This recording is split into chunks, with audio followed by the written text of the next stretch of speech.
Back's turn. Origi turn, shoot!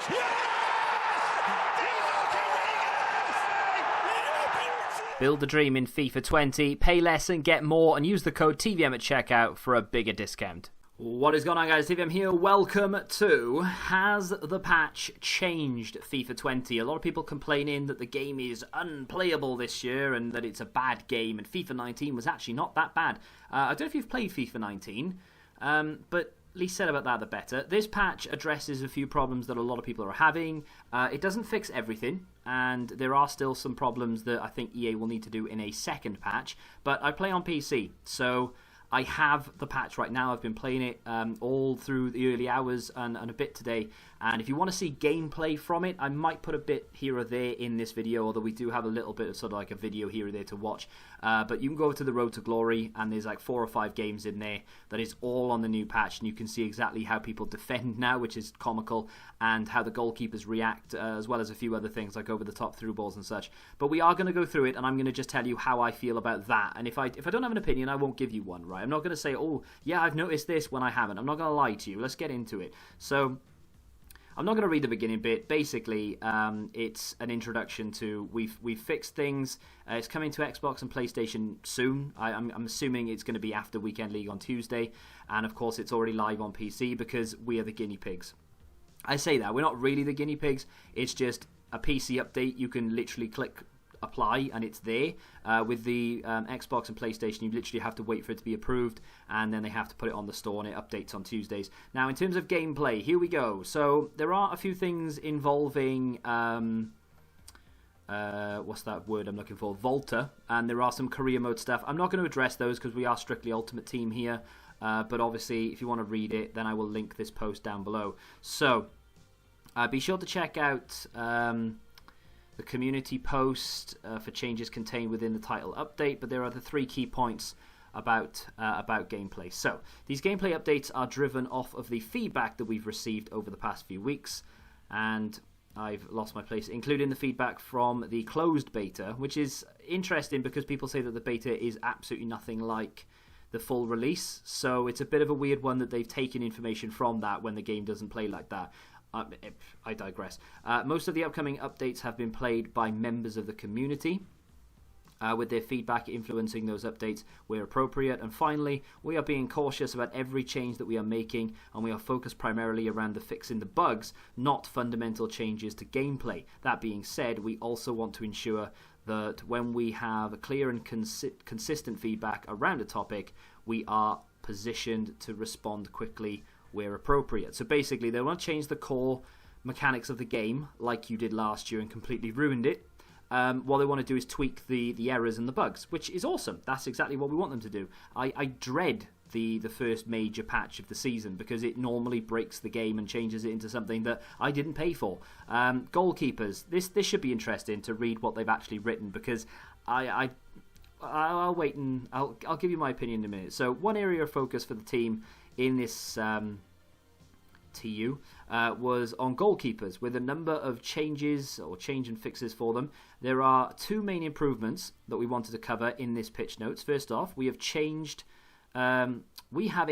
that is focused on how the keeper was handling shots that result in rebounds. The direct text from the TU notes reads, goalkeepers will be more likely to push the ball further away from the net when they make a save that would result in a rebound. Now, before I read any more, I can tell you that there is a slight change, but I want to try and back that up with a justification as to why it shouldn't be too far the wrong way, because goalkeepers in real life don't catch everything. And if you are 5 yards out, and I've said this in the Road to Glory, there's a perfect opportunity and a clip in the Road to Glory where I take a shot about, 5 yards away from the goalkeeper with Timo Werner, and I literally rifle it straight at the keeper. He's not going to catch that. It's impossible. The ball's too fast. So what he does is he just pushes it, or he gets his hands in the way, and it just bounces straight off his hands, and it does come back to Timo Werner.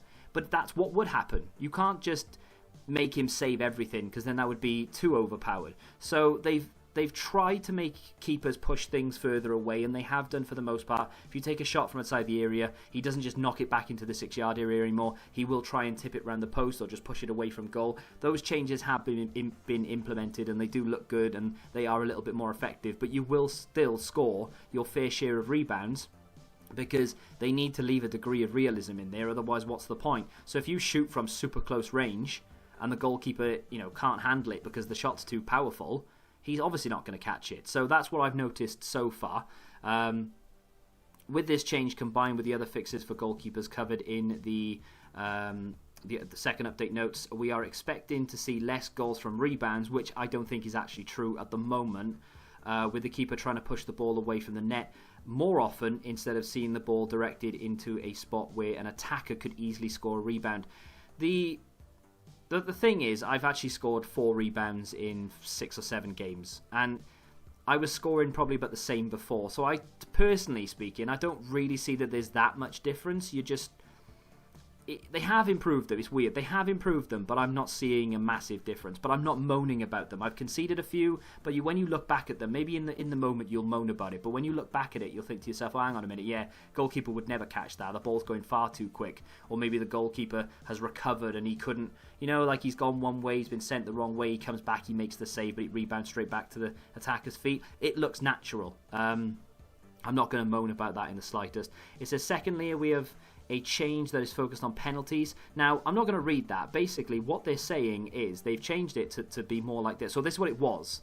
The yellow zone is the zone that the goalkeeper will naturally save without you touching the controller. Okay? So if you take a penalty against someone and you kick it down the middle, if you aim it to there, where my mouse is right now, the goalkeeper would naturally save it, or at least attempt to save it, without your opponent touching the controller. They've widened the yellow zone, the save zone, slightly. It's minimal, but it should be enough so that people can't just kick it down the middle anymore and hope that the keeper dives out the way. I think people are going to have to try and put it into the corners. I've got a massive problem with penalties this year, and the fact that it's far too easy for your opponent to see where you're kicking it. Like, I don't think I've conceded a penalty, and I don't think I've scored a penalty, in all honesty, because it's so easy to see where you're kicking the ball. If you're kicking it down the middle now, chances are the keeper's just going to save it if you stand straight. If you dive, you can see where the player's kicking the ball, so you are probably going to save it. It's a bit annoying, but just to let you know that that's what they've done. Dribbling has been changed, and this is interesting. I didn't really see that there was a problem with dribbling in the first place, but they've said that they've improved the responsiveness of dribbling when not using any dribbling modifiers or skill moves for players that have an average rating of 80 or higher between the attributes of dribbling, agility and balance. So if they've got an average of 80 between dribbling, agility and balance or higher, their natural dribbling, just left stick dribbling, no modifiers, will be improved. Now, I didn't really feel like there was an issue with, draft with Messi or something. I didn't feel like he was bad at dribbling. So they've improved that, making it even better, and I'm happy about it. But I didn't really see that there was a problem. The effectiveness of this improvement will scale based on the average rating. So basically, if you've got a player of 80 average, dribbling across obviously the agility and balance as well, he'll feel maybe slightly better but not much, and then of course it'll scale all the way up to 99. So you've got a 99 versus an 80, you should be able to tell that there's a massive difference between the two in dribbling. This will not have an impact on players that do not have anything lower. So if you've got a player that averages 79 dribbling, you won't feel a difference. It'll be exactly the same as it was. So it really doesn't do anything but make things better for the better players, which it should do, right? Higher the rated, then the better you should be, naturally. So to review, this means that when you are playing with a player that has an average rating of 80 or higher between those 3 attributes, you should see those players being more responsive when they have the ball at their feet. So obviously now there is far more emphasis on you trying to get the better dribblers in the game. So that kind of, in a way, it kind of, what's the word I'm looking for? It doesn't force you down a path, but it does sort of lead you down a path. You are now going to have to go and get those high dribbling players because you want players who can dribble better. Does that make sense? It makes sense that they've done that, but at the same time, it is kind of saying, right, well, these I don't know, 10 players are the best in the game now because of this. I'm not moaning about it. I'm just saying that's probably what has happened, and what you're likely to see is more of the same player once people work out who are the best dribblers across those 3 attributes. This is what I really want to talk about, though. This is the biggest change, and this is fantastic for me personally. I don't know how you're going to take it. I know a lot of people are already annoyed about it, just reading. But in line with our goal of FIFA 20 to make manual defending the most rewarding way to defend, we have made some changes to reduce the effectiveness of contain and secondary contain. So that is obviously second man press. Oh, this is glorious. It really is. The first change impacts both contain and secondary contain. Players that are being controlled by containing or secondary contain will no longer sprint to catch up to the player that they are trying to chase. So for instance, if you are trying to mark the space, you've got, I mean, we can just go down and have a look at this little video and you'll see what the contain does. If, like, the top one is obviously what it was before, and he sprints to the ball and he sticks to him like glue. The second one now is what it is now. So if you just hold A or X, the bottom one is what you will experience now. So you'll get kind of close to him initially, but as soon as he turns and he sprints away, you are going to need to take control of that player. Otherwise, he will just burn your AI-controlled defender for pace. And that's the way it should be. People will just drop back one depth and then they were doing contain, and it was so difficult to break down. It was almost like when they took out the time finesse shots in FIFA 19 and nobody knew how to attack. Nobody knew first time shots were a thing, and that's when people started to discover crossing. Well, now they've taken contain out, and the secondary contain is nowhere near as effective anymore, which is glorious. You can still use it, of course, but you're not going to be able to rely on just holding down A to contain your player and then control the space with your active player. You are going to need to switch between players and really go for the ball and be strategic about it and try and read the game. And I think that that's far more rewarding. It's far more skillful. You need to be good at defending now to really pull it off. But, you know, that's what football is. You're not just going to pick it up and be instantly good at it, right? So I like it. I know a lot of people are already complaining about it, but still. So down here we have in italics, it says players that are being controlled by contain will now take longer to react to the ball carrier's movements. So again, judging by this, I say judging by it, I've used it already. I never used contain before the patch, so I didn't know how effective it was, but looking by the top and judging by what it is now, and I've tried the bottom one, I've tried it now, and it is that bad. It's, you know, you kind of jog to the ball carrier, and then you have to take control of him. So it will naturally get you in a position that you need to be in. So if we can stop it, so there, just before there, in fact, so as he gets to here then, now you take control of him, and then you should be able to manually contain and jockey and obviously try and cut off space or take the ball back. But yeah, you are going to have to learn how to essentially switch between your defenders and make sure that you are cutting off your own passing lanes and not relying on contain anymore, because it's essentially useless now. It is pretty much broken. Second man press is it can be useful just to apply it just a little bit of pressure, but ultimately it's not going to do what it did before, which I like. Low driven shots, I've not actually tried one yet, incidentally. Before, obviously, the spread was this, is what they're saying. So you've got a sort of massive degree of error. You know, all these black lines here, of course, are the shots that would go off target. You've got a big error spread there. The aim cone, as it's called, is a big wide spread compared to a standard shot. So in that paragraph here, I'm not going to read it, but it does say that low drivens weren't as effective as other shot types for no reason whatsoever. Not because they're harder to pull off, it was just a mistake in coding, and now that's what it should look like. So you've still got a slight error when you're sort of at this angle. There is a chance it could skew off. It depends on how good your player is at shooting, of course. But chances are you are going to hit the target with a player with good shooting when you are inside the penalty area at a reasonable angle. You know, if you're 180 or something, then of course you're not going to hit the target. But still, that's nice to see. So there's another shot type we can use now, which is good. Passing. The double tapping X or double tapping A, depending on what platform you use, was sort of like a little dink ball, like a dink pass. I didn't really use it that often. I saw a lot of people say that it was effective to counter interceptions. They have nerfed it slightly because it was apparently overpowered. Like I said, I didn't use it, so I didn't really know. But they said they've reduced the effectiveness of the lofted ground pass and lofted through passes by increasing the amount of error present when making these passes. So as you can see, the old the old sort of aim cone or passing style was almost 100% accurate to the player. Now, if we go and have a look to see what it was, or what it is now, as opposed to before, you can see that there's a slight error to the left or to the right. So it's not to say that the player won't actually receive the ball. It just might mean it won't be instantly onto their stronger foot or something. You might have to move slightly left or right, which is probably about right.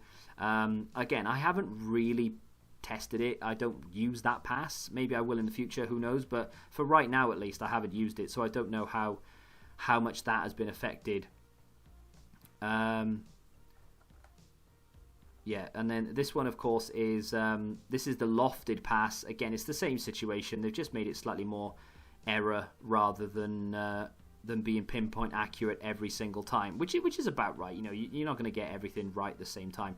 There is a Volta update in here as well, which obviously we don't really care about. And these are the additional fixes. They've added some quality of life improvements to the menus, which I've got to be honest, I am a big fan of. It is so much easier now to do SBCs. You have a little box where before you would put a player into the. In fact, let me show you. It would be easier, wouldn't it?